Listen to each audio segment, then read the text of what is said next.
আসসালামু আলাইকুম বন্ধুরা, ওয়েলকাম টু জান্নাত কুকিং চ্যানেল। আজকে তৈরি করব একটি নাস্তা রেসিপি। আর এই নাস্তাটি আমি গড়ে থাকা সাধারণ কিছু উপকরণ দিয়ে তৈরি করে নেব।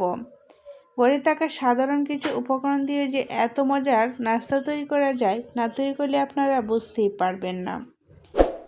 অল্প কিছু উপকরণ দিয়ে এই নাস্তাটি তৈরি করে আপনাদের মাঝে শেয়ার করেছি, যাতে ঝটপট বানিয়ে খেতে পারেন। এই নাস্তাটি তৈরি করে নেওয়ার জন্য আমি মিক্সিং বলে নিয়েছি 2 কাপ পেঁয়াজ কুচি। আর পেঁয়াজগুলো ভালো করে ধুয়ে তারপর মিহি কুচি করে নিয়েছি। চেষ্টা করবেন একটু মিহি কুচি করে নিতে। এখন দিয়ে দিয়েছি হাফ চা চামচ লবণ। এই লবণটা দিলে দেখবেন পেঁয়াজগুলো অনেকটাই নরম হয়ে যাবে। আমি 1 থেকে 2 মিনিট একটু হাতে চেপে চেপে কষলিয়ে নিচ্ছি। তাহলেই দেখবেন এরই মাঝে পেঁয়াজগুলো হালকা একটু নরম হয়ে যাবে।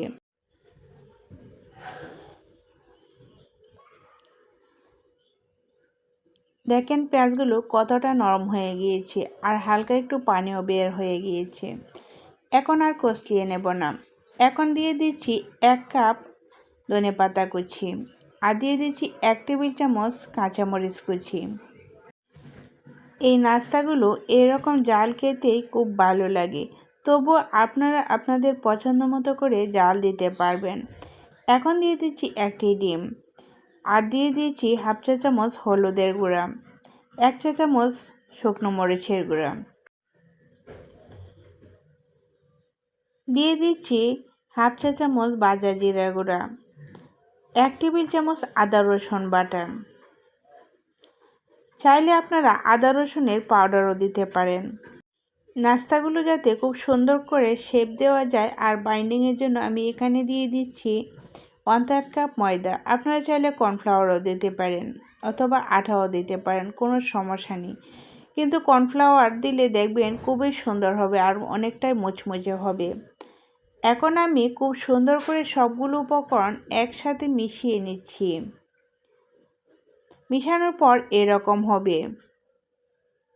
আপনারা হয়তো দেখেই বুঝতে পেরেছেন, আমি কাছ থেকে খুব সুন্দর করে দেখিয়ে দিচ্ছি।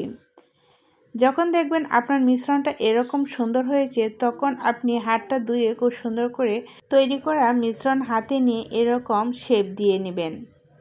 আমি আমার পছন্দ মতো করে এরকম গোল শেপ দিয়ে নিচ্ছি। অল্প একটু মিশ্রণ হাতে নিয়ে এভাবে শেপ দিয়ে নিলে নাস্তার শেপটা সুন্দরভাবে তৈরি হয়ে যাবে। এগুলো এখন আমি তেলে ভেজে নেব।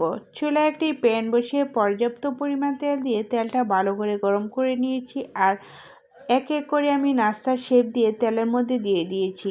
যেহেতু এই নাস্তাগুলো বানিয়ে রেখে দেওয়া যাবে না, যখন আপনি সবগুলো নাস্তা তেলের মধ্যে দিয়ে দিবেন, তার 1 থেকে 1.5 মিনিট পর নাস্তাগুলো উল্টিয়ে দেবেন। খুবই আলতোভাবে উল্টিয়ে দিতে হবে। চেষ্টা করবেন ছোটো কোনো কিছু দিয়ে উল্টিয়ে দিতে।